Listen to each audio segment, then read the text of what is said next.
Hello, everyone. Welcome to the December meeting of the City of Binghamton Planning Commission. My name is Nick Corker, and I'm currently the chairman of this commission, which is comprised of local community members tasked with reviewing site plans and special use permits for consistency with the standards and criteria set forth in the City of Binghamton Code.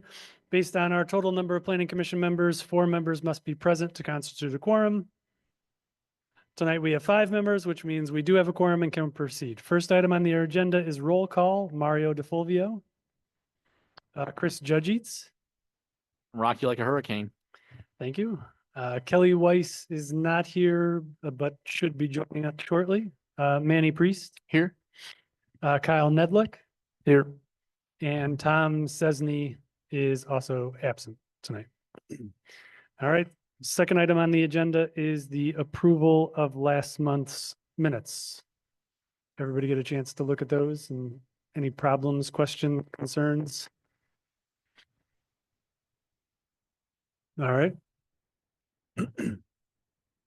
Motion by, I'll make a motion to approve the minutes as they are. all right, motion by Chris, seconded by Kyle. All in favor?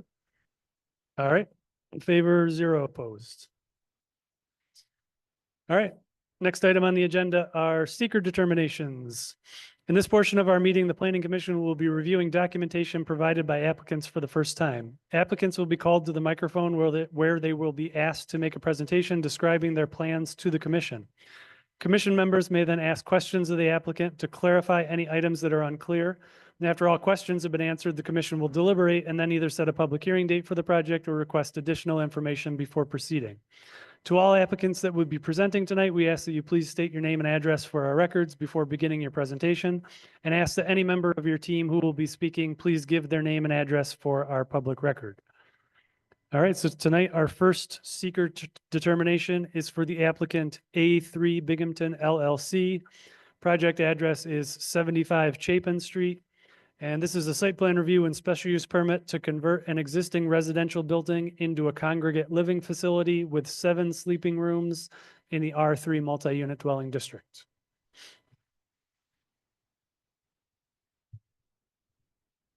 Good evening, everyone. My name is Paul Mingrino. I represent Amicus Properties that owns the property. We have purchased this home just recently within the past year. Less than a year. It's 75 Chapin Street.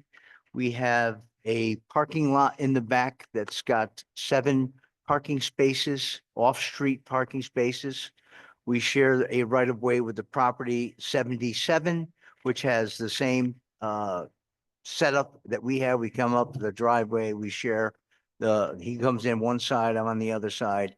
And we would like to go to 7 people in the property. We purchased it already laid out, whoever the property on record. I'm not sure when it was done, but it's already got 7 bedrooms in there. There's a floor plan laid out that we had surveyed, and you could see that's what we had purchased. That's what is there. The only thing that we have done was already installed a parking lot and complying with that. Other than that, I mean, we would like to do it legally and rent the rooms out that were already established before we purchased the property. That's why we're coming before the city here to make sure that one way or the other, we know what we're going to do with this property as far as the 7 bedrooms are concerned.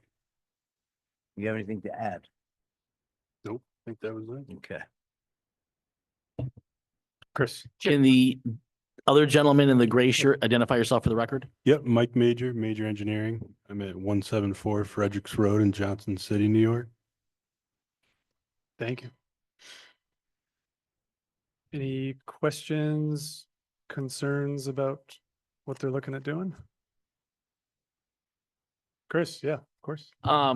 So the application talks about this being congregate living. Explain that for both us and the audience, what that means in plain English. Is this student housing? Excuse me? Is this student housing? This is absolutely student housing. They Okay. act as a family unit. They've signed a wholehearted lease as one and several, joint and several. And yes, it is for student housing. Most of our properties are for student housing, but we do have residential as well. And you mentioned, so the floor plans provided, that's the house as it is right now. There's actually no modifications being made. No modifications have been done to the property since we've purchased the property. I just had those drawn up so that you can see what's there Okay. and what we're trying to establish legally.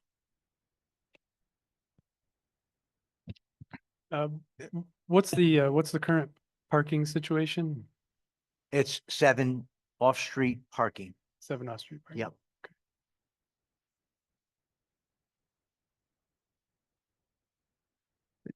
If I could just clarify for Kyle, the reason they need approval is because the conversion happened illegally at some point before they bought it. So our records show that it's supposed to be a 4-bedroom house. And so for them to legalize the 7 beds, they need planning commission approval. Understood. Yeah, I just wanted to make sure. Thanks. Thank you, Tito.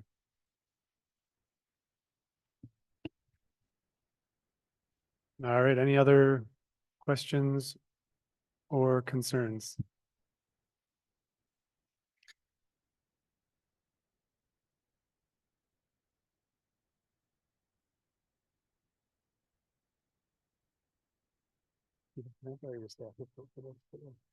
Sorry.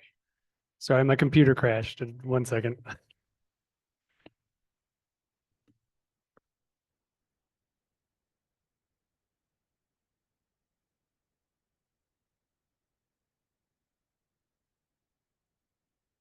All right, so I'll make a motion that the proposal involves the reuse of an existing residential building, which is a type 2 action, and that no further environmental review is required.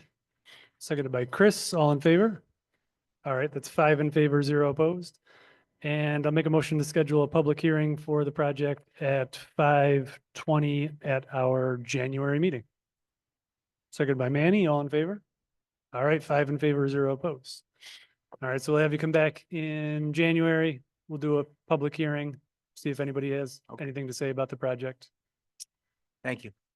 You're welcome. And you're probably the next applicant as well, right? Yes, we are. All right, give me 1 second.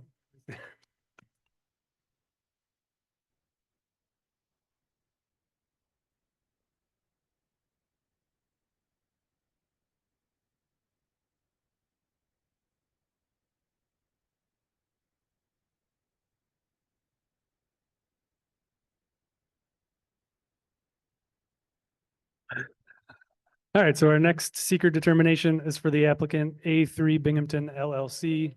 Project address is 63 Front Street. This is a site plan review and special use permit to add 2 sleeping rooms to an existing congregate living facility, resulting in 10 total sleeping rooms in the C5 Neighborhood Office District. All right, welcome back. Okay, well, again, we purchased this property already established at 10 bedrooms, but we know that it's only legally 8. We'd like to do the same thing, is just bring it up to date and make sure legal. I had Ray Holbert do the survey and layout of the area behind the back of the house. We own 9 Eaton, which is right next door. And what we have done is wrote a right of way because it's unused dead space that is parking, or it was laid down area for something from, again, the existing owner. So we had it laid out for 8 spaces. And then I've got 3 spaces right in front of the footprint. This is 63 Front Street. It also is a historical building. It's on your landmarks. We were thinking maybe the front parking lot, but you'd have to cut into the street and it takes the whole look away from the house. I'd probably need to get approval if I was trying to get 2 more spaces off street anyway, to give a complete 10 spaces. That's what we are proposing. I know it's not 10 spaces. It is only 8, but I do have the 3 in the front. And you can see this is a very large house. It was a mansion at one time. And that layout shows you clearly the bathrooms and how many bedrooms we have, which is B10. But again, I'd like to bring it to make sure that we're conforming to the rules and regulations of the city to rent the 10 bedrooms that are in it, or it's gonna be offices. Help me out. Excuse me, did you say there were 3 off-street parking spaces? In the Right. front, on Front Street, right in front of that footprint of the house, You mean on street? on-street parking, I'm sorry, Oh, okay. excuse me. That's the direction we'd like to go. Yeah. That is definitely the direction, but I don't think the other way is,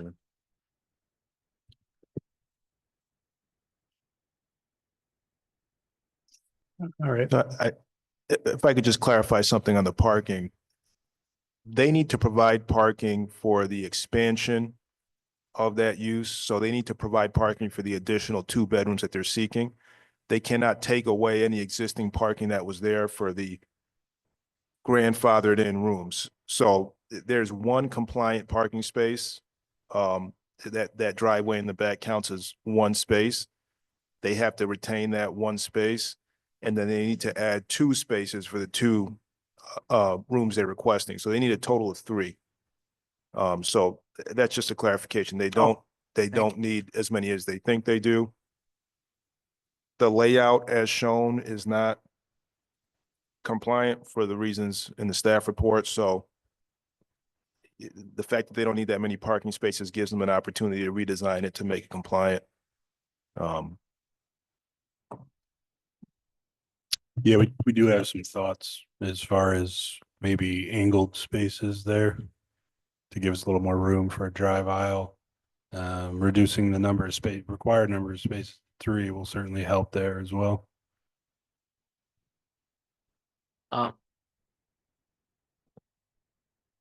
Yeah. I'd like to request before the public hearing next month, Mhm. besides the floor plan that's been provided and the site plan, the 1-page site plan that's been provided, could I'll call it a more detailed rendering of the parking lot, whatever the new parking lot's going to be, that will conform with the concerns about landscaping, snow storage, garbage storage, the drive aisle width. Because I won't lie to looking at the site plan, those dotted green lines are I got you. Yeah, a better rendering would be More helpful. detail. Yes. Yeah, we can. We can do that. We can Certainly. provide that. Okay. And I believe we talked briefly about landscaping. It looks like maybe just the 1 property line at the end of the existing drive there. Looks like we may already have the 5-foot buffer there. For the sidewalk, edge of the sidewalk, 5-foot buffer. Yeah, right. And over here. Mm-hmm. Right. See the grass over Mm-hmm. Would we need to show any landscaping in that area, or are we currently compliant, being that we have the 5-foot buffer already? It would be on the edge of course, Street, Eaton, as you pull in the driveway on the left. I see. Yeah, if you have 5 feet of landscaping there, Yeah. that portion is okay. Okay. But it has to be around the perimeter of the parking area Okay. where possible. Excellent.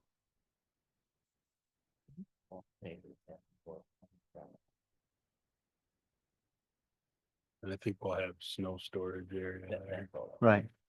Okay. All right, then we will provide you with some more detail so that you understand exactly the layout that we're looking at. Okay. That would be great. And do we know if, Tito, if you don't mind me asking, can I ask you, is the amount of spaces you're trying to clarify that for us that we need to go and apply for the 10? You need a minimum of 3. I think, it's up to the planning. I got you. I'm assuming the planning commission wants as many as possible, but the Oh. minimum is 3. Oh, I'm gonna try for more than 3. I just wanted to make sure. Okay, Chris. even with the landscape, I think I can make that at least 6. But let me look at that, make sure our details are on there that you need, and it'll show however many spaces that would be legal along with the landscape. Okay. Well, we're talking about the parking. You mentioned the relation because you also own the neighboring property on Eaton Street where there's this sort of overlap. Mm-hmm. Is there an official legal easement on record? It's on record. Okay, and it's, if appropriate, can you provide a copy of that, if not already, to Tito and the corporation? Yep, I'll add Okay. that as well. And Nick, one other question that's not parking related. And this may be, I'm not even sure who I'm addressing this to. I'll start with the applicant and the engineer. So I'm looking at the photo in the staff report on the very last page. Which I guess is, it's showing from Eaton Place towards the back of the house. The house looks very slanted and tilted in that photo. I'm not sure if that's just a weird photo or if there's, it looks very Leaning Tower of Pisa-ish. I don't know. No, that's gotta be a slanted. It photo. might be a Google Street View. Okay. Those sometimes Coming look, from the car There's, camera. there's no issues with the structure of that. Okay. But thank you for bringing that to my attention anyway. Oh, okay. Okay. Any other questions? On the floor plan, you've got the second story. Sorry, just pulling it up. Towards the, let's say the back of the house, there's a bedroom. There's a bedroom that's got a note. There's a door to the attic, door to the balcony. And then it shows On the front. two more bedrooms above that in the plan. How do you get to those bedrooms?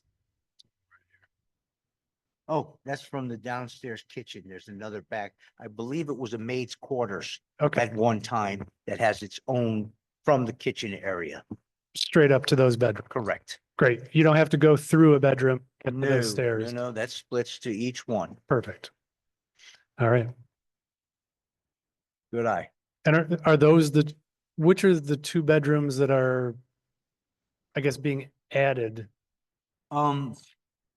They were all there. They're all Nothing there. was added. I got you. I don't know which ones, if you think that something is not right, but I know the count is not right. with Okay. What's on record. All right. So This you're, was purchased as is. all right. So you're Actually, not it was even proposing, leased. you're not proposing new bedrooms. These are already there. That is correct. Okay, sorry. All right. Any other questions, concerns? Oh, for the record, Tim Sesney has arrived. All right, any other, questions, concerns?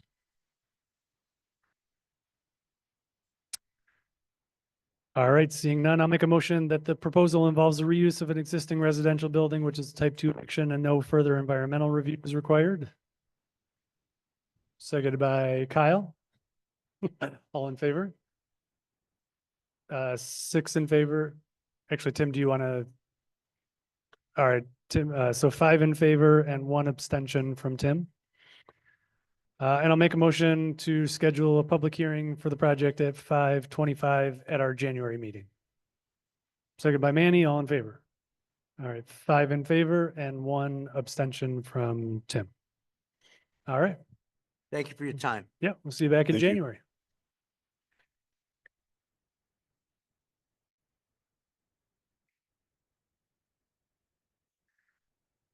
All right, now we're on to the next part of our meeting, which is public hearings and final deliberations.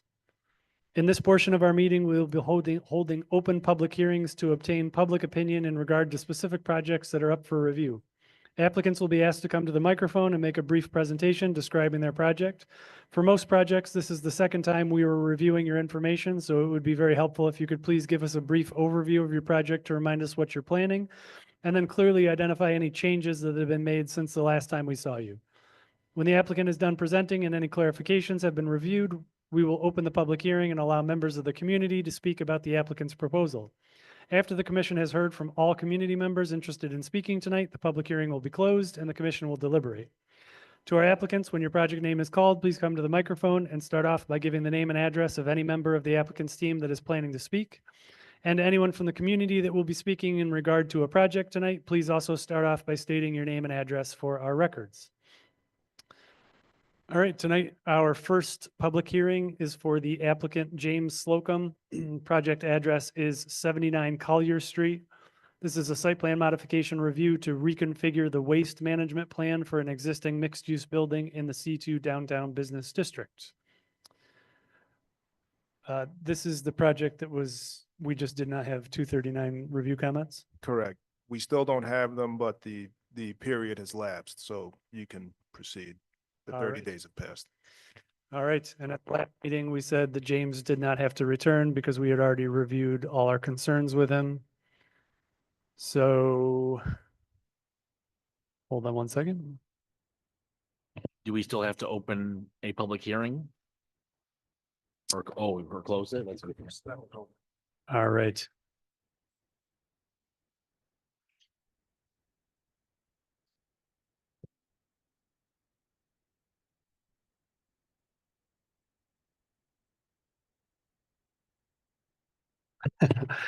All right, so the public hearing is still open, left over from our last meeting for the 79 Collier Street project. So if there's anybody here tonight who would like to speak about the project at 79 Collier Street, which was a site plan modification review to reconfigure the waste management plan for an existing mixed-use building in the C2 Downtown Business District, please come to the microphone. And did we get any letters about this project in between? All right. All right, seeing nobody approaching the microphone, we'll close the public hearing for this project officially. All right, and this was a unlisted action under seeker.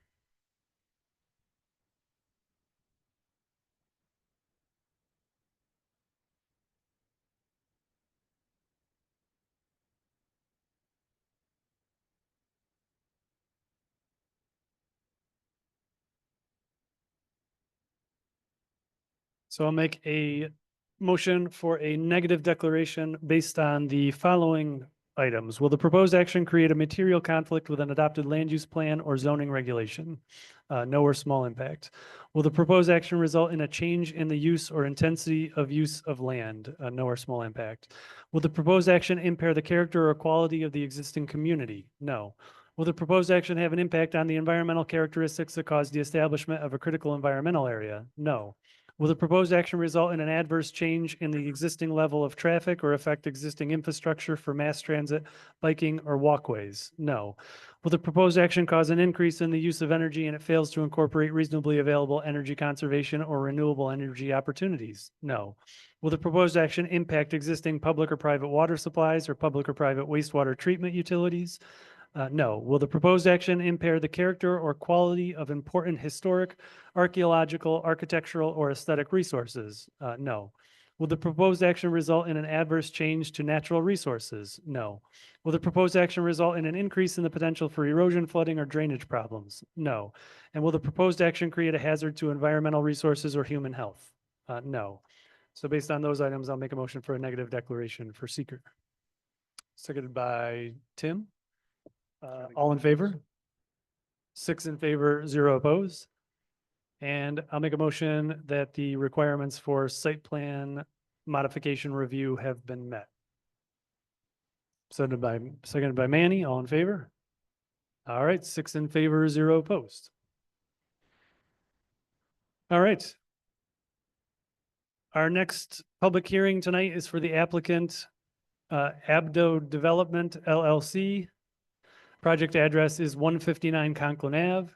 And this is a site plan review and a special use permit for the construction of a mixed-use building with 24 dwelling units on the upper stories and a 2,720 square foot ground floor general retail space in the C4 neighborhood commercial district. Welcome back. Hi, everyone. Sarah Campbell with him and Howard and Kittel. The applicant, Michael Abaddon, is here also, principal of the applicant. Really, nothing has changed substantially since our last meeting. We made the changes pursuant to the Shade Tree Commission. They've all been incorporated into a revised plan with plantings that actually will survive. They also recommended that some different kinds of trees be planted, and so we did that. The dumpster has been moved, added a bike rack, and I think those were the only changes. Is there anything else? Parking space number 8 Eight. was moved as well. All right. Great. I think that's it. All right. Any questions before we open the public hearing about the revised plan? All right. I see the planting was all updated too to be Right. stuff that'll live in our Yeah. area. And the Shade Tree Commission made some other recommendations, so we incorporated those as well. Nice.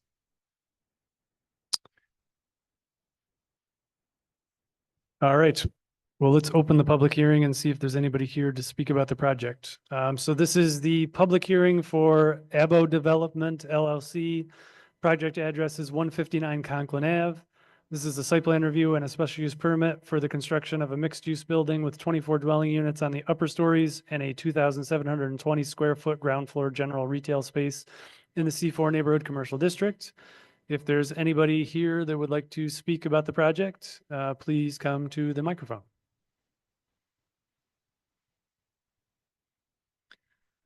All right, and Tito, do we get any letters about this one? All right, no letters submitted for this project.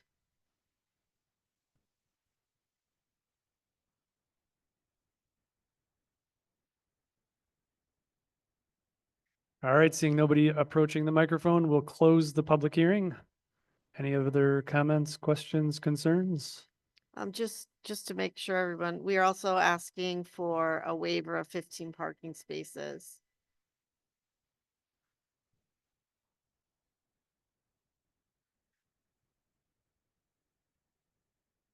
All right. Chris? I understand because the layouts, the needs to request that waiver. I just do want to say on the record that there is no street parking also in that neighborhood. I mean, that I'm concerned Yeah. about the long-term prospects for parking. Again, I understand that you're not gonna have people parking in the river. There just aren't a lot of options, but for the record, I am concerned. There's not a lot of good on-street parking options either. We're hoping, I mean, yes, it's not a perfect situation. It's a very small parcel. But we are, given that they're 1 and 2 bedroom units, and, the applicant is open to some, what do I want to say? Affordable housing options, that there will be tenants with no cars. And it's on a pretty major bus route also, so that is a nice opportunity for public transportation. I think there's also a new bike trail, not gonna do a lot of good in the middle of the winter, obviously, but and then there are streets sort of perpendicular coming, across the street that there obviously is on-street parking, but yeah, it's not a perfect parking situation for sure. Eric, if you and your client could remind us, the intent for this is for full year-round resident living. This is not intended for student housing, correct? Well, again, we can't discriminate one from the other, but there are no amenities provided in the building, so Okay. there also is a very strong energy around affordable housing right now. Michael's already been approached about the opportunities for some affordable housing options, which he's entirely open to, but these are not going to be, these are modest apartments.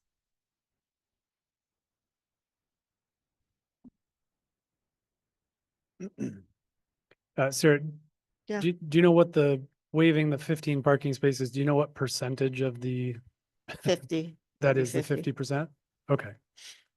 I believe so. I'm not always the They best need med- 29, they need 29, they provided 15, Okay. if I recall correctly, so I think Alright. that's right. be Little a less. 14 space reduction. Okay. Tito, question for you and for Bob, just as a procedural matter. The staff report says that we as the planning commission can waive up to 50%. If an applicant, not in this case, was looking for a 50% plus something waiver, what's the procedure for that applicant at that point? They'd have to go to the zoning board for more than 50%.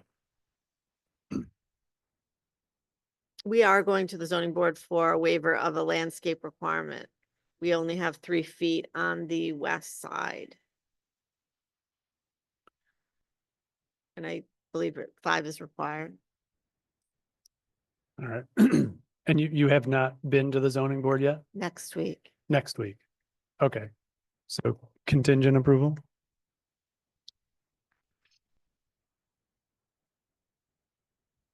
All right. It's a deceiving piece of property because there's the flood wall. Yeah. So we can't do anything obviously with that or beyond that. All right. All right, I'll make some motions. At the last meeting, we determined that this was a project that involved the construction of a mixed-use building, which is unlisted action under seeker. So I'll make a motion for a negative declaration for seeker review based on the following. Will the proposed action create a material conflict with an adopted land use plan or zoning regulations? No or small impact. Will the proposed act result in a change in the use or intensity of use of land? No or small impact. Will the proposed action impair the character or quality of the existing community? No or small impact. Proposed action have an impact on the environmental characteristics that cause the establishment of a critical environmental area? No. Will the proposed action result in an adverse change in the existing level of traffic or affect existing infrastructure for mass transit, biking, or walkways? No. Will the proposed action cause an increase in the use of energy and it fails to incorporate reasonably available energy conservation or renewable energy opportunities? No. Will the proposed action impact existing public or private water supplies or public or private wastewater treatment utilities? No. Will the proposed action impair the character or quality of important historic, archaeological, architectural, or aesthetic resources? No or small impact. Will the proposed action result in an adverse change to natural resources? No or small impact. Will the proposed action result in an increase in the potential for erosion, flooding, or drainage problems? No. Will the proposed action create a hazard to environmental resources or human health? No. So based on those items, a motion for a negative declaration for seeker review.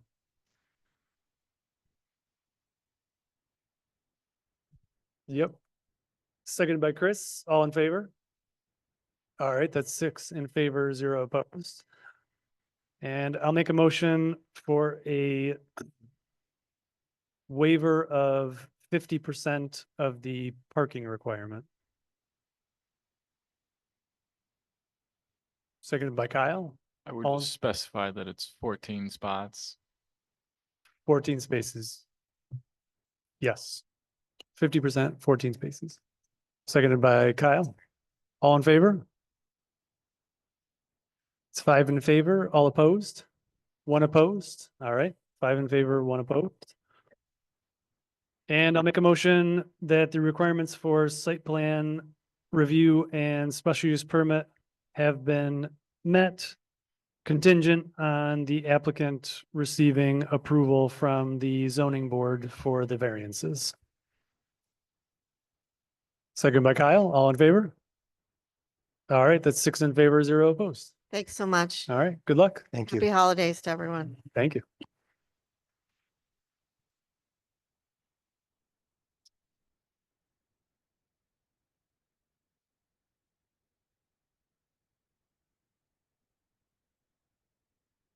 All right, our next public hearing is for the applicant Doak Engineering Design PC. The project address is 229 Main Street.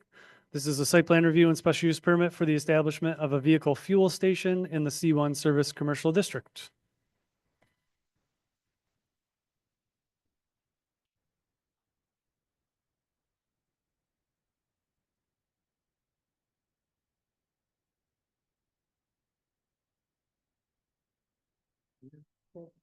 Up there. Can you hear me now?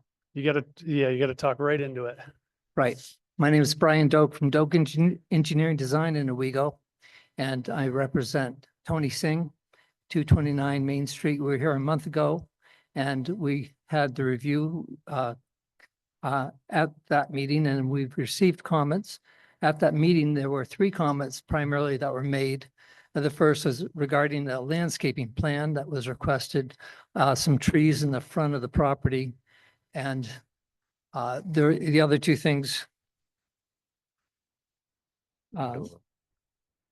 we added a landscaping plan, and we added the tree and hedge removal.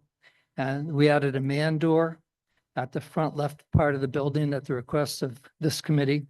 And also we added a public sidewalk, or a sidewalk from the man door to the public sidewalk in the front.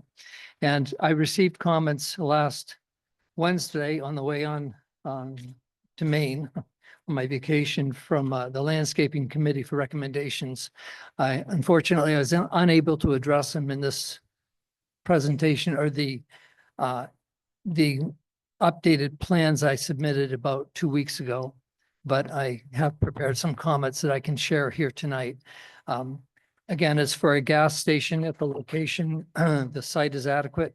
The landscaping and the plans that you should all have in front of you, the revision 2 does show a landscaping strip along the Main Street side of the building, not only in front of the building, but also in addition in front of the pumps. I did not add any trees to that because I had reasoned that there was no justification for trees because I was concerned about conflicts with utilities, both underground and overhead. However, we received comments from the landscaping committee along with trees that would fit in that comparably well in that situation. And Salim shared with us a number of trees from the recommended tree list from Binghamton, City of Binghamton, and we're happy to add them. It appears, I believe, because of the spacing, we're supposed to have a tree every 75 feet. So that would be about 3 trees. And we have thought about putting one in the front of the building to make it more like a Main Street entryway. And then one in the center about in front of the gas pumps, and perhaps another one in the center of the hedge on the other side, on the east side.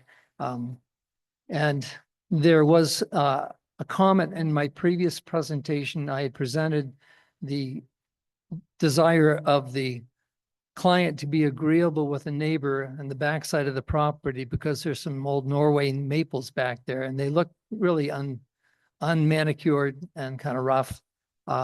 And we had agreed to take them out, and that's what my plans say. However, we learned from the landscaping committee that they recommend that they be kept, and that we work with a property owner adjacent to manage the tree, the leaves falling down.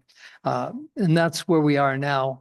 That's really the only thing that's changed on the plans. We've added the landscaping in the front, the man door on the front, and the sidewalk, and we'll keep the trees in the back if that's what is recommended by the committee. And as regarding the addition of the 3 trees that this plan does not represent, it'd probably be a red bark, or there's like red bud. That they look very nice, and they look more of a shrub to me, or a service berry or something. There are like 8 or 10 different other trees that could be used there, but I like the idea of having multiple trunks, so it tends to be more diffuse and it won't grow up and hit the power lines above. And that's really all I have. And unless somebody needs me to go over some of the plans or anything like that, I think they're fairly self-explanatory, but again, I'd be happy to explain them a little bit more if you'd like. All right. Are there any questions, or Chris? One quick question I have before we start the public hearing, and I'm going to actually address this to Tito. Last month, we talked about adding the second door that's facing Main Street. And we talked a little about the desire to make sure that's compliant with the comprehensive plan. From the planning perspective, does this updated plan that's submitted meet those requirements? It makes everybody happy that it's got the appropriate street fronting? Yeah, absolutely. Yeah. Okay. Yeah. It's oriented towards Main Street. it's an improvement over what's there, and sort of meets that goal. Thank you. All right.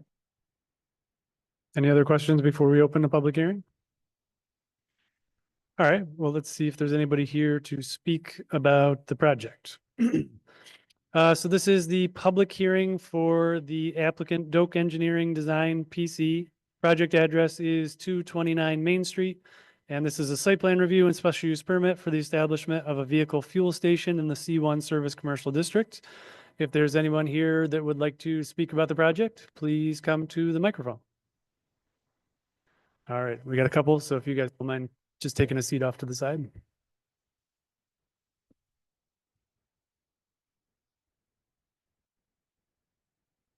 Good evening, everyone. My name is Charlie Mutu, representing my sister. Thank you. I'm representing my sister, Vilma Armagon. She's the owner. I'm just a power attorney for the building. I'm the next door neighbor that he's talking about regarding the trees in the back. My sister did not approve of a gas station there because of the neighborhood, the kids. Like last summer, there was a kid that been hit and run. You know, it's gonna be like too much traffic because they will be using the side street, which is 10 Bellevue, that entrance, okay, to come around there also. So we don't think that it's a good idea. Besides, I spoke to the other neighbors that's there. They're supposed to be sending you some emails. I don't know if you receive it. They said they can't make it here. I also sent an email from charlieston101@yahoo.com. representing my sister. It explained the way we felt about this whole project.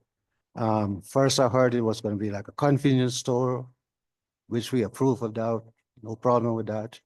But a gas station would create a crowd, you understand, make the whole area more busy than it is right now. It's not safe. We don't think it's safe and pollute the environment, the air of smelling gas. You know, I live right next door to that, you know, so it's not healthy for me and my kids neither.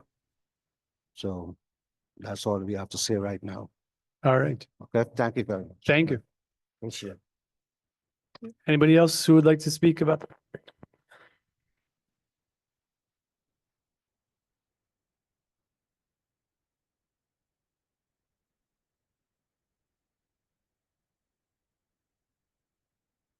Thank you for the opportunity. This allows the public to speak on these things. My name is John Patterson, and I live at 184 Helen Street, which is 1 block away from the proposed development. And I agree with the neighbor that before it was a electrical lighting house, low traffic, and I really believe that this is going to increase a lot of traffic in that area. There's a lot of traffic going on in that area. Again, I told you before, I got hit 1 block away from there. And I just feel it's not in good balance for that neighborhood. But what I came to talk about or ask is, has any environmental studies been done on this from DEC, the soil conditions, especially since it was a gas station before? Has any borings been done to make sure there's nothing contaminant down there when they go digging this thing back up again? I'd like to see that happen if it hasn't. Thank you. All right. Thank you. Anybody else who would like to speak about the project?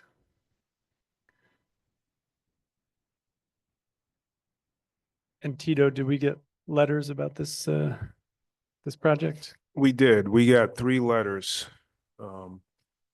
I can read them, or how do you want to proceed with that? I'll pull them up and I'll read them.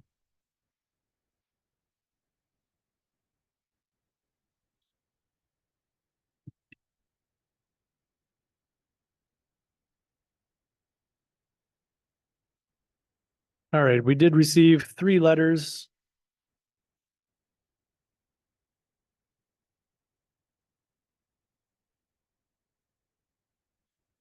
The first letter is from Vilma Armogan. Armagan. Let's see. So you just spoke. Should I read your letter or read the letter? Okay. Dear members of the City Council chambers, I am writing to express my strong opposition to the proposed vehicle station at C1 Service Commercial District at 229 Main Street, Binghamton. As a resident of the neighborhood, I believe this development is inappropriate for our community and poses significant risks to the well-being of its residents. First, the establishment of a gas station in a predominantly residential area threatens the safety and health of residents. Gas stations bring increased traffic, noise, and air pollution, which would disrupt the quiet and safe environment our community currently enjoys. Prolonged exposure to fumes and potential chemical spills could harm vulnerable populations, including children and the elderly. Second, the increase in vehicular activity is likely to exacerbate traffic congestion in our neighborhood. This could compromise pedestrian safety and increase the risk of accidents, particularly near parks and residential streets where children and families frequently walk or bike. Additionally, the environmental impact of such a facility is concerning. Gas stations pose risks of soil and water contamination from fuel leaks or spills, which could have long-term consequences for our community and surrounding ecosystems. Finally, the presence of a gas station could negatively affect property values and the overall character of our neighborhood. This area was chosen by many residents for its peaceful, family-friendly atmosphere, which a gas station would undermine. I urge the city planning department to reconsider approving this proposal and prioritize developments that align with the residential character and values of our community. Alternative locations in industrial areas would be more appropriate for such a facility. Thank you for considering my concerns. I'd appreciate being kept informed of any developments regarding this matter. Sincerely, Vilma Armagon. All right, that's letter number 1.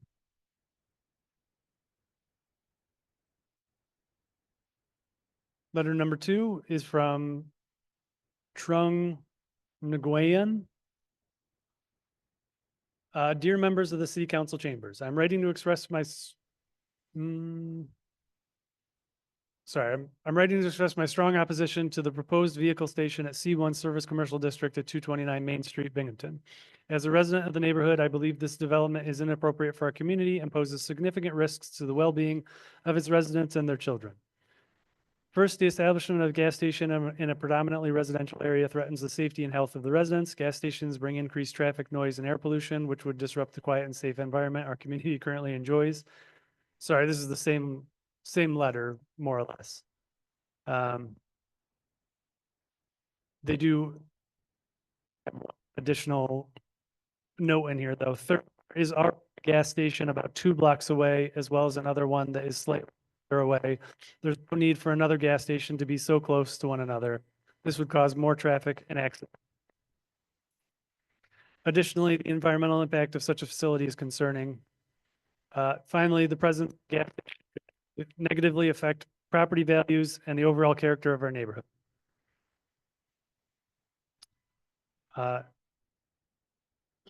Everything else in the letter is a repeat of the last letter.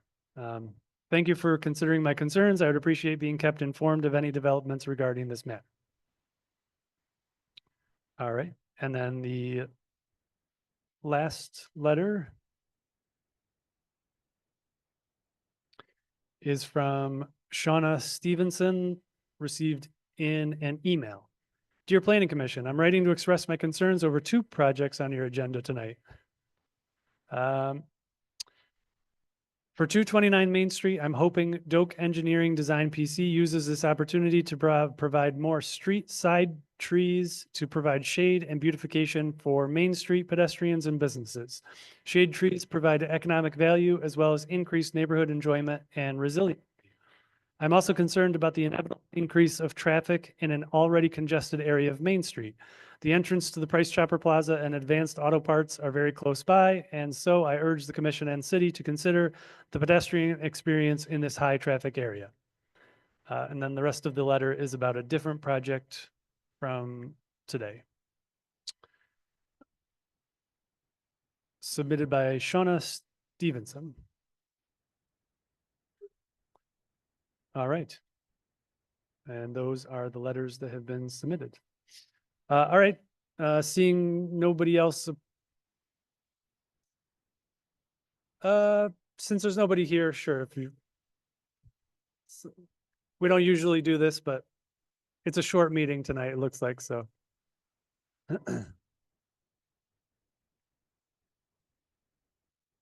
Thank you.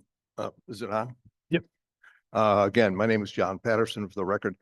And what I am also concerned about, which just dawned on me, is most convenience stores, and I'm not knowing he's going to be doing this or not, but I presume he will be selling alcoholic beverages in this neighborhood. I think that increases more trash. It also increases more violence and crime by selling the alcoholic beverages in the neighborhood. Thank you. All right, thank you. All right, anybody else to speak about this project? All right, seeing nobody else approaching the microphone, we will close the public hearing for this project. You can come back up.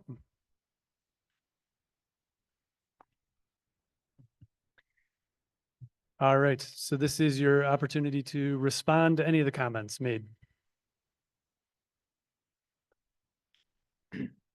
Well, I appreciate the comments. We weren't aware of them until tonight. Thank you, Tito, for sharing them with us. We did give it some thought, and there were some concerns that were raised about traffic. For example, there will be no directing of traffic onto Bellevue. The traffic is going to go on and off Main Street, first of all. You can't help people slipping through onto Bellevue. It's not intended to be that way. There's ample room within the site. And I suppose if we needed to address any concerns that way, we could put up a sign that prevents traffic going out the back way. The building has been vacant. That wasn't raised tonight, so I'll leave that alone.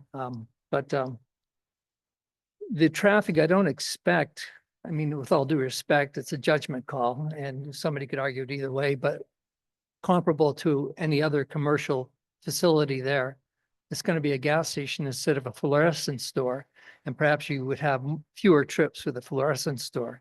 But I would just submit that to consider the fact that it isn't like, in my opinion, isn't going to necessarily generate hordes and hordes of traffic. And it's not out of character with the remainder of the street. It's all C1. And right across Bellevue, you have a Kentucky Fried Chicken. On the left side of the building from Main Street, you have a car dealership. And everybody knows the character of Main Street. Is all kinds of development along there. So it's not out of character with the Main Street. It is a special use permit, but it is in a commercial area. Okay, so that being said, is a concern. Let's see, with regard to the balance with the neighborhood, and I respect the neighbors because that's their neighborhood. But with respect to Main Street, it's not out of character with Main Street. See. And there were some environmental concerns raised in both of the letters. Now, there has been a review of the DEC website for any type of concerns about spills. There were no hits. I looked at the DEC website. We are aware that it's over an aquifer, but the facility is built and designed to prevent such a contamination of the groundwater. And in addition to that, even though we don't know how high the groundwater comes, we do put dead men in the thing to keep the thing from popping out of the ground. And in addition to that, there are flow. Let me just read off some of the elements in the design of the facility. Like there's a single wall containment collar. There's a sump there. There's also a reservoir sensor. So if there is an issue with any malfunction, it should be contained within the confines of the tank enclosure. Sorry, go ahead. Nick, can I jump in? Yeah. So while we're talking about the environmental concerns, I want to ask a very sort of specific follow-up. So one of the concerns that was raised is that the property, for my knowledge, used to be a gas station. Yes. What, and then maybe I'm also looking at Tito because I don't know what the rules are.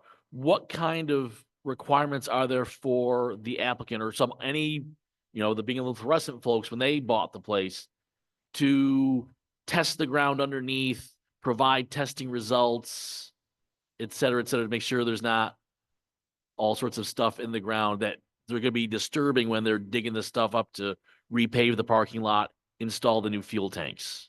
What are those rules? That's a good question.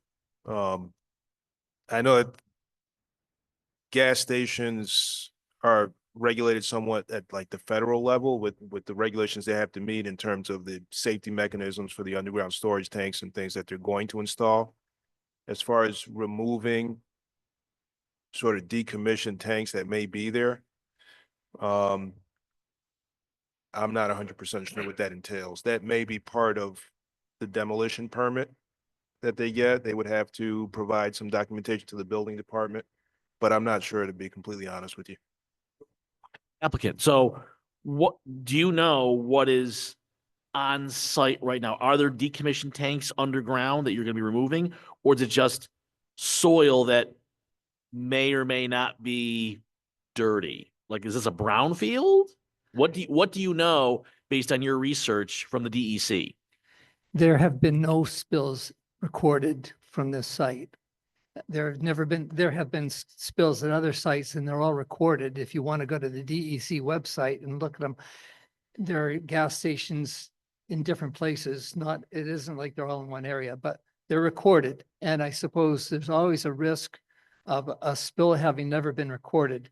But this site has been cleared as having no reported spills or anything like that. And regarding the soils and stuff, I believe the tanks have been removed. I don't know. Yeah, okay, so we don't know for sure.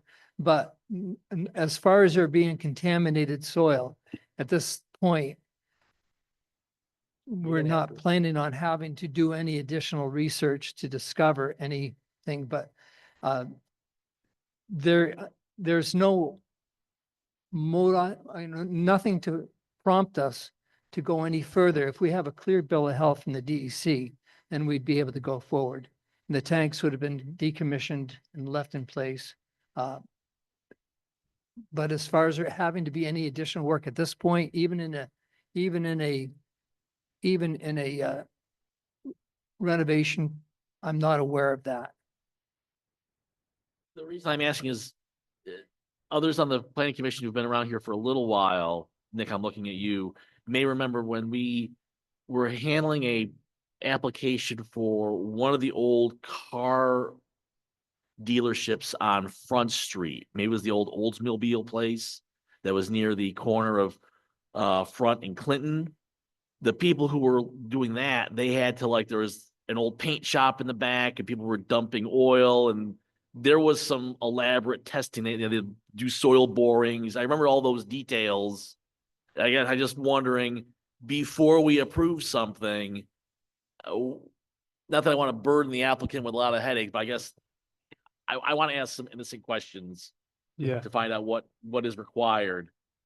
So I think when you get into like the applicant is saying, when you get into known contamination, there's a whole DEC phase 2, phase 3 reports that you have to have done. If there's nothing known, it doesn't kick you into any of those reviews. I will say that on a project I previously worked on, when you're digging, if you discover soil that is potentially contaminated, there are some requirements by the DEC to have somebody come out, test the soil, come up with a remediation plan for the soil. We ran into this at Dryden High School. We found buried oil tanks. They had leaked.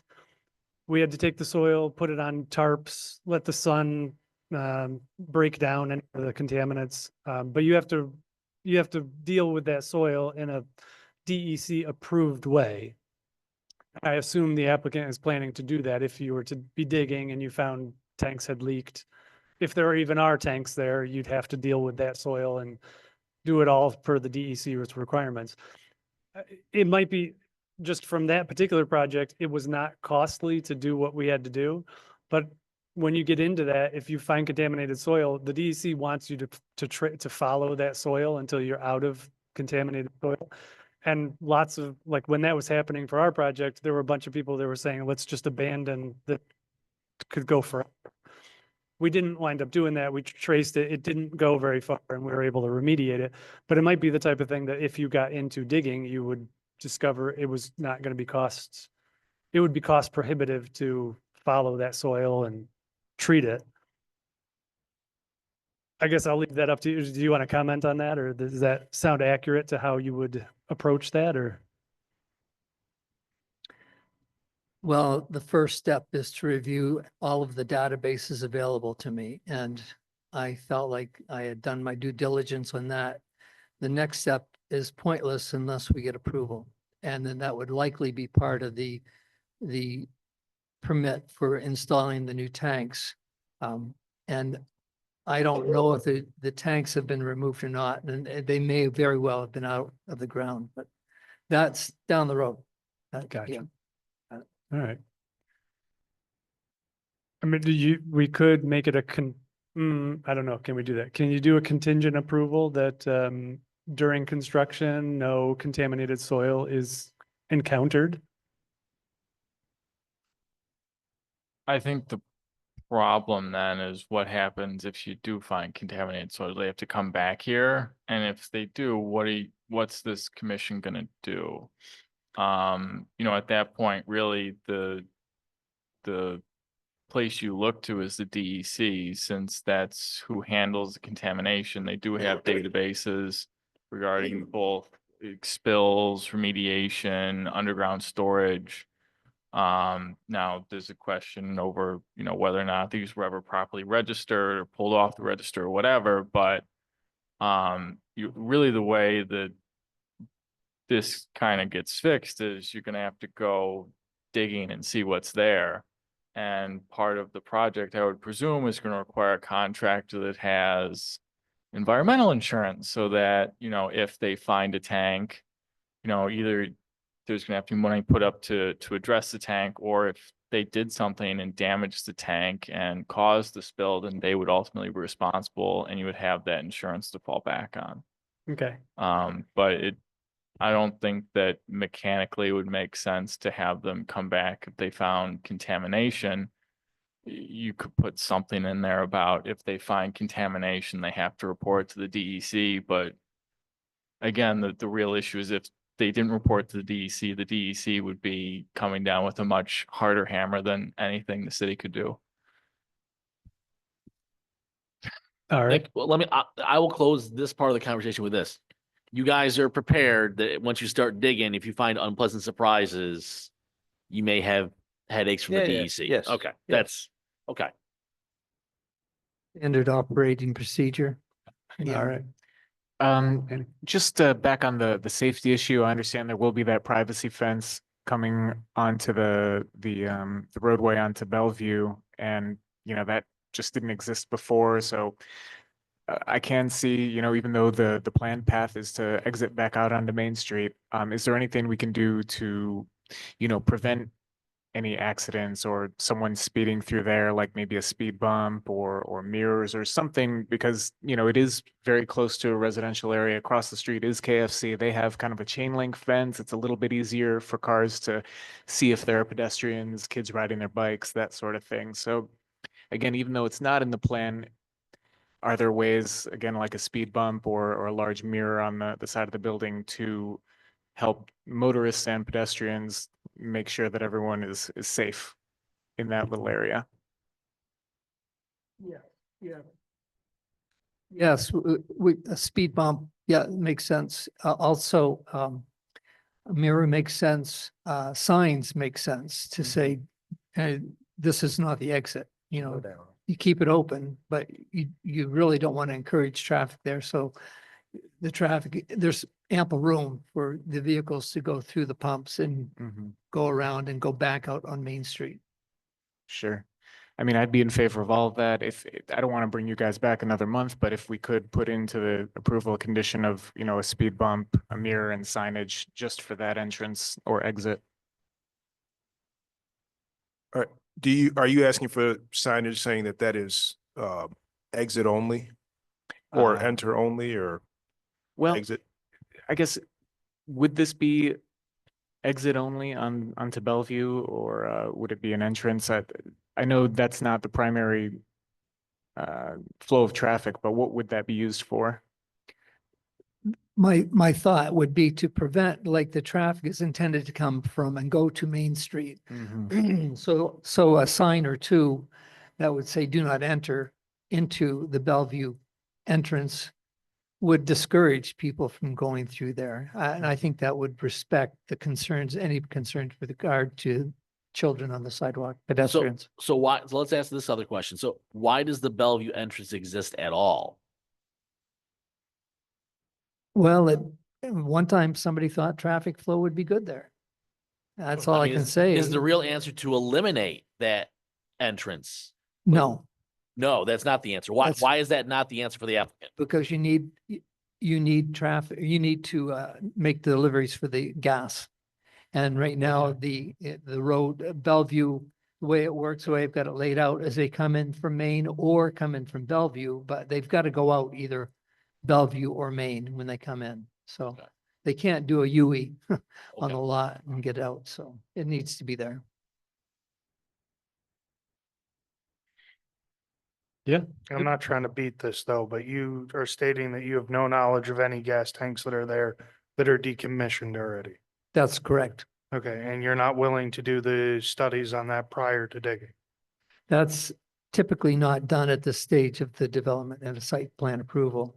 That would be, as I mentioned before, a standard operating procedure for a contractor to, as mentioned by the council, have insurance and to be used to dealing with contaminated soil if it pops up and removal of tanks. So there's no need for me to do it at this point. There's already a system set up to do it after we get done here.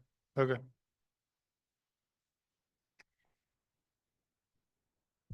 All right. Pump, sign, and mirror. Unless anyone else has. I was any other just- idea. I would just make sure the mirror's on the north side of the building so that, I would just make sure the mirror's on the north side of the building so that the sun won't ever hit it. That'd be one concern I'd have. Yeah, That's all. you don't want to set fire to the neighborhood with the mirror. Excuse me, the Bellevue, the exit to Bellevue is on the south side of the building. Okay. So the mirror would have to be facing, and maybe that's a good reason not to have it. Because you don't want to cause, burn a house down because you're focusing rays onto a house or something. Yeah, Like you could, I mean, Well, you you could put can- it less than 6 feet against the privacy fence also possibly. What kind of fence is that? I don't know if it's something that could be mounted to the fence instead.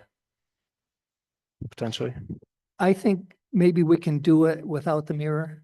We Yeah. can do it with speed bumps and signs. I'd suggest that might be a more expected solution, a reasonable, and the mirror might be an unnecessary distraction. everyone okay with that? No Yeah. mirror. All right. All right, I do need one clarification. When you started speaking earlier, you said the only way in and out was Main Street.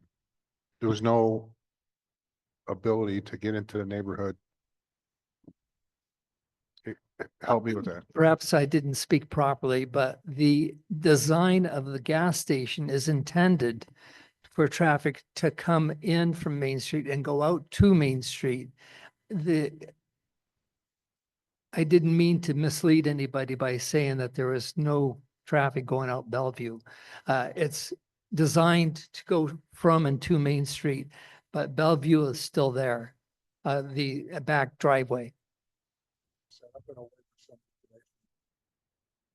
Come in and go out that way? I mean, could they come in that way and get gas and leave that way?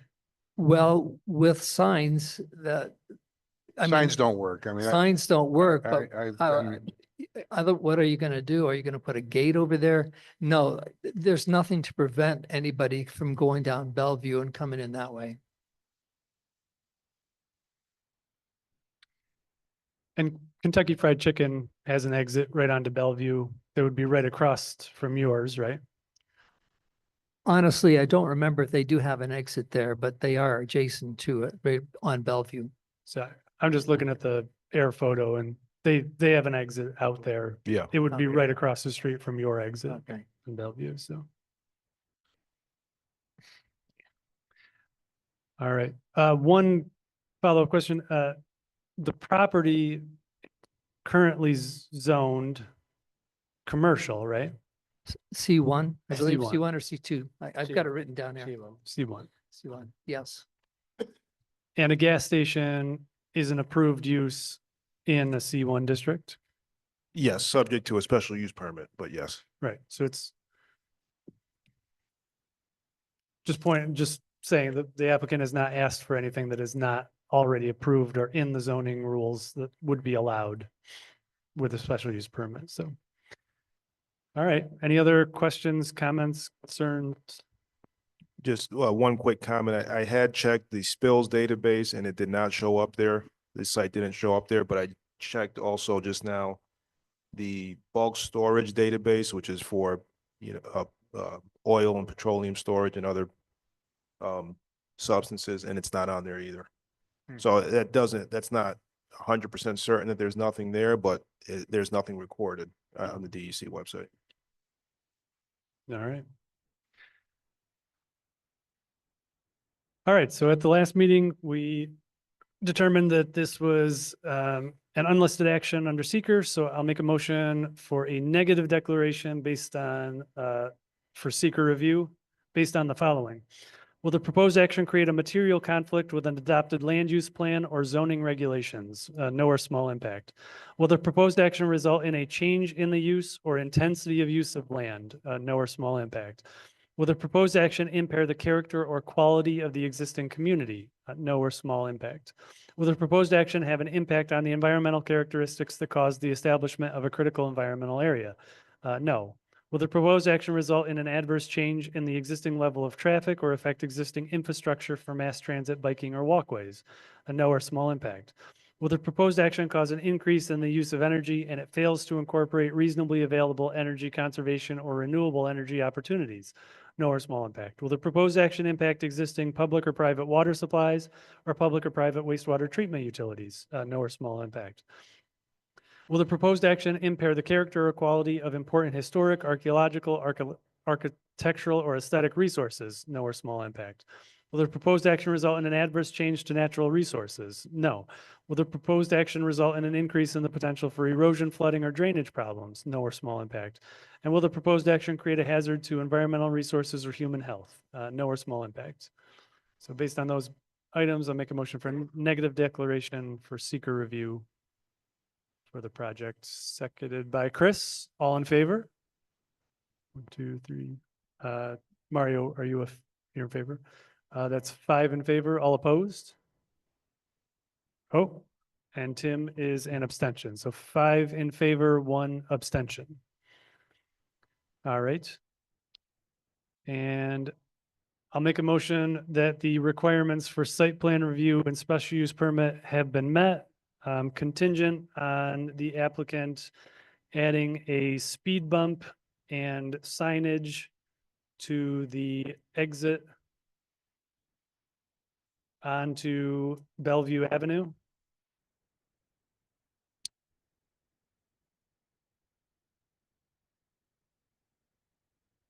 Sorry, did we talk about any other contingency? We got past no mirror, and we got past the contamination. So just contingent on the speed bump and the signage. I'm sorry, the keeping of the trees in the back, if that's something that the planning commission wants to sort of enforce, then we would ask that there be a site plan submitted with the trees back on there, the speed bump and the signage. Okay. All right, make it contingent on the applicant submitting a revised landscape plan that includes showing the trees staying along the back property line and the 3 trees along Main Street that you talked about, the red buds or whatever choice of tree you use. With regard to the trees at the back, they're shown on the site plan now. The only thing that would need to be changed would be the note, because the note would simply say that the trees are to remain. And sorry. So the outline of the canopy was on the original site plan. The last one we got does not show them.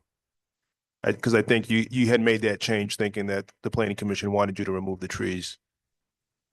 On the landscape plan, it does show the outline of the trees Oh, okay. I'm looking at the site plan. on sheet 5. Tito, you were looking at, looks like S002 didn't show them, right? That was, that site plan, it looked like it didn't show them. Oh, I'm sorry. Yes. Okay. Yes, I see it now.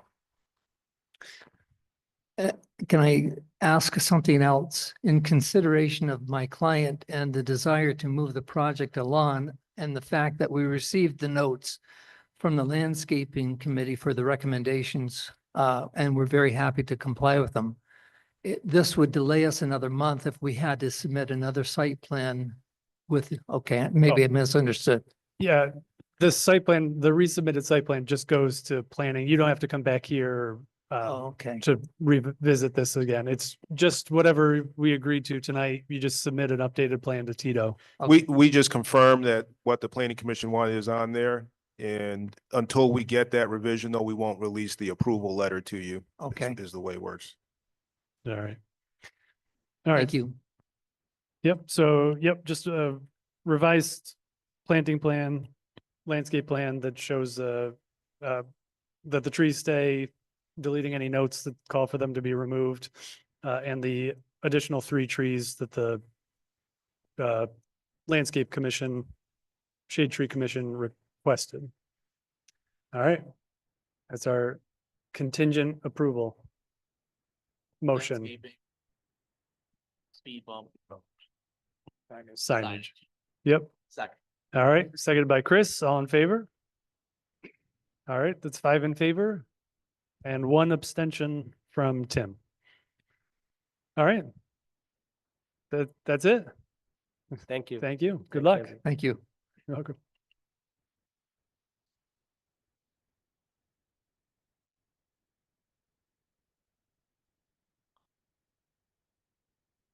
All right, that brings us to our last public hearing and final deliberation tonight for the applicant 15 Smith Ave LLC. Project address is 4 Travis Ave. And this is a site plan review and special use permit for the demolition of an existing structure and construction of an ancillary parking lot in the I-3 Heavy Industrial District. Welcome back. Good evening, Nolan Kokoris with Bonchenik and King on behalf of the applicant. So this matter has been before the board a couple of times now, and my understanding is we're back here just to complete the seeker negative declaration that required the matter to be placed back on the agenda. But the board previously approved the submitted site plan with some approval conditions at the, I believe it was the October meeting. Yes, that's right. So we just forgot to do the seeker determination. Everything else was completed. Site plan was approved. Correct. Any questions for the applicant? Public hearing was closed. Don't need to get into that at all. So, all right, I'm just going to make a quick motion that for a negative declaration for seeker review for this project based on the following. Will the proposed action create a material conflict with an adopted land use plan or zoning regulation? No. Will the proposed action result in a change in use or intensity of use of land? No. Will the proposed action impair the character or quality of the existing community? No. Will the proposed action have an impact on the environmental characteristics that cause the establishment of a critical environmental area? No. Will the proposed action result in an adverse change in the existing level of traffic or affect existing infrastructure for mass transit, biking, or walkways? No. Will the proposed action cause an increase in the use of energy and it fails to incorporate reasonably available energy conservation or renewable energy opportunities? No. Will the proposed action impact existing public or private water supplies or public or private wastewater treatment utilities? No. Will the proposed action impair the character or quality of important historic, archaeological, architectural, or aesthetic resources? No. Will the proposed action result in an adverse change to natural resources? No. Will the proposed action result in an increase in the potential for erosion, flooding, or drainage problems? No. And will the proposed action create a hazard to environmental resources or human health? No. So based on those items, I'll make a motion for a negative declaration for seeker review, seconded by Kyle. All in favor? All right, that's 6 in favor, 0 opposed. All right. Thank you. Sorry for making you come back. That's okay. And Procedural error. does the commission need to reissue its approval at this meeting? Yes, yep. And just one more thing for the record, the reason that we didn't need to reopen the public hearing is because we didn't get any new information. So just for the record, we did have all the secret documents from the applicant. It was just an error on our part to not go through to make the secret motions on the record. So that's why the public hearing didn't have to be reopened. All right. And so I'll make a motion that the requirements for site plan review have been met. Seconded by Chris, all in favor. All right, 6 in favor, 0 opposed. Thank you very much. All right, thank you. All right, that concludes secret determinations. Now we're on to other business. First item is an extension of 180 Henry Street approval. So this project was approved by the Planning Commission last year. That approval is about to expire. They haven't done any work because they're still working out their sort of financial package, which includes state funding. I can speak to the fact that they've been working on that consistently since they were approved. It's just the state moves really slowly, so they're asking for another extension. Or for their, I think this would be their first extension. All right. Anybody opposed to an extension? All right. I'll make a motion to approve the extension of the approval for 180 Henry Street. For 1 year. For one, do they want longer than that? They asked for 1 year. For 1 year, yes. All right. Second by Manny, all in favor? All right, 6 in favor, 0 opposed. All right, and the other business agenda item is the designation of 607 Shenango Street as a local landmark. So we talked a little bit about this on Base Camp, but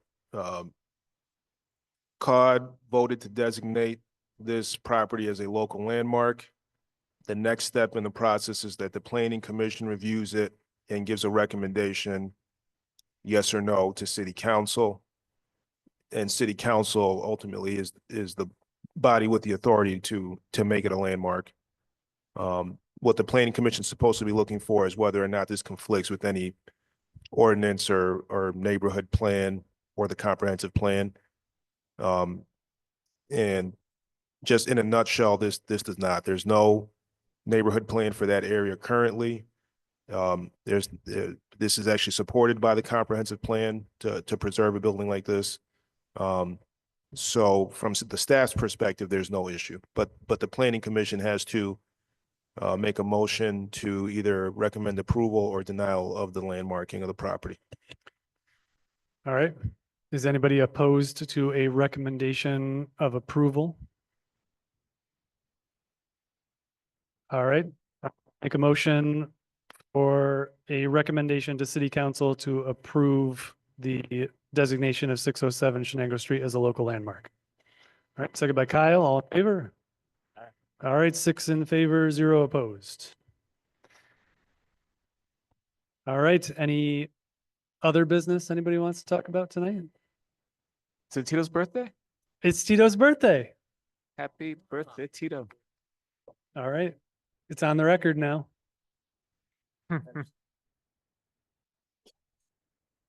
Tito requested that we not sing tonight, but we could.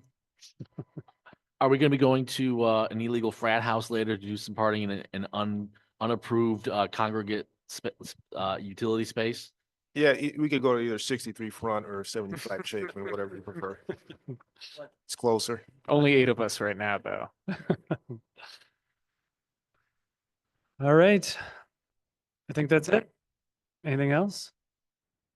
Motion to, It's this, Tito, What's the process where which our meetings for next year are set or organized or locked in? They should be all set on the calendar. Okay. It's the first Tuesday. Okay. I think there may be one exception in the fall because of a holiday. I think there are two exceptions, but you'll know it ahead of time.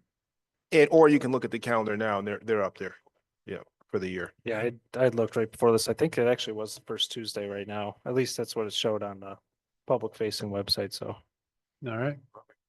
Great. had the same question. Thinking about it. All right, motion to adjourn by Tim, seconded by Chris. All in favor? Aye. There's 6 in favor, 0 opposed. Let's keep it Oh, going. sorry. 5 in favor, 1 opposed. Good luck with that one. All right, thank you. Thanks, guys.